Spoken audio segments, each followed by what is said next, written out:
I didn't expect to feel anything dramatic that day. Weddings have a way of flattening people into roles. Smile here, stand there, don't complicate things. I had already decided I would keep it simple. Show up, congratulate my brother, hand over the envelope, leave early if it felt too much. It started small. No one told me where to sit. I asked once, got a vague gesture toward the back. Someone else took the seat I thought was mine without noticing me hesitate. I let it go. These things happen. By the time the ceremony ended, I had settled into that familiar quiet, being present but not included. It wasn't new.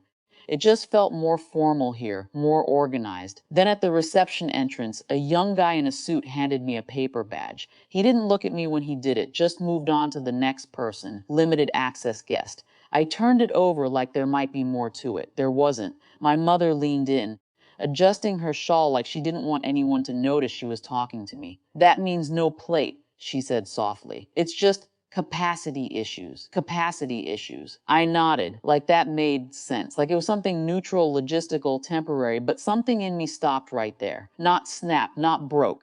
Just stopped moving forward. I stood at the edge of the hall, watching people find their tables, servers placing dishes, laughter building into something warm and shared. My brother moved from group to group, smiling, shaking hands, being pulled into photos. I tried to remember if anyone had told me this would be my role, if I had missed a message. But the more I thought about it, the clearer it became. It wasn't an oversight. It was a decision made without needing to consult me. And that wasn't new either. I looked down at the envelope in my hand. It felt heavier than it should have. 7,500. Not casual money. Not even comfortable money. It had taken planning, adjustments, saying no to other things. At the time, it felt right, a way to show up properly. Now it just felt misplaced. I walked to the gift table. No one stopped me. No one asked anything. There were dozens of envelopes, neatly arranged, each one a small acknowledgement of belonging. I found mine easily. I had written his name carefully, made sure it stood out just enough. I picked it up. For a moment, I just held it, not thinking about consequences, not imagining reactions, just feeling the weight of a choice I hadn't made yet. Then I slid it into my jacket. I think you won't need this anymore, I said quietly, though there was no one directly listening. And then I turned and walked out. The air outside felt different, cooler but clearer, like stepping out of something dense. I had almost reached the parking area when I heard my name, my brother. He caught up quickly, still in his wedding suit, slightly out of breath. Up close, he looked less composed, like the version of him that existed before all this. Hey, what are you doing? He asked, glancing back toward the hall. Why are you leaving? I didn't answer immediately. I wasn't trying to be difficult. I just needed to make sure whatever I said wasn't reactive. I wasn't given a seat, I said finally, or a plate. He frowned like he was trying to process something minor that had been blown out of proportion. What? There must be some mistake. I shook my head. It wasn't a mistake.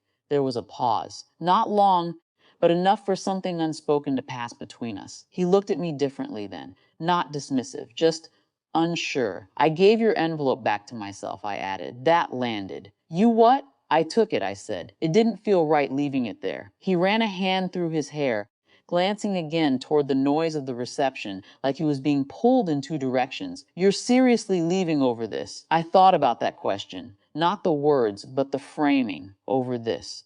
No, I said. I'm leaving, because this isn't just this. He didn't respond right away.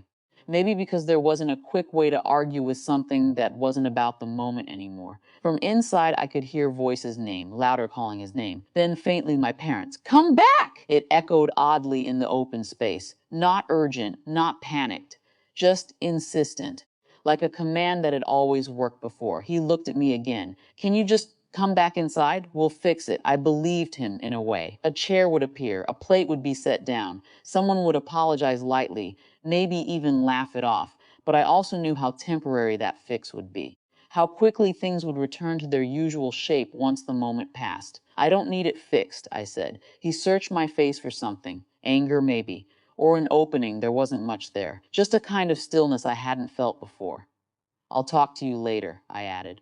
I got into my car before he could say anything else. As I drove away, I didn't feel victorious, or relieved, or even particularly sad. Just certain behind me the wedding continued. Plates were served, music played, photos were taken, and for the first time I wasn't part of it. Not because I was pushed out, because I left.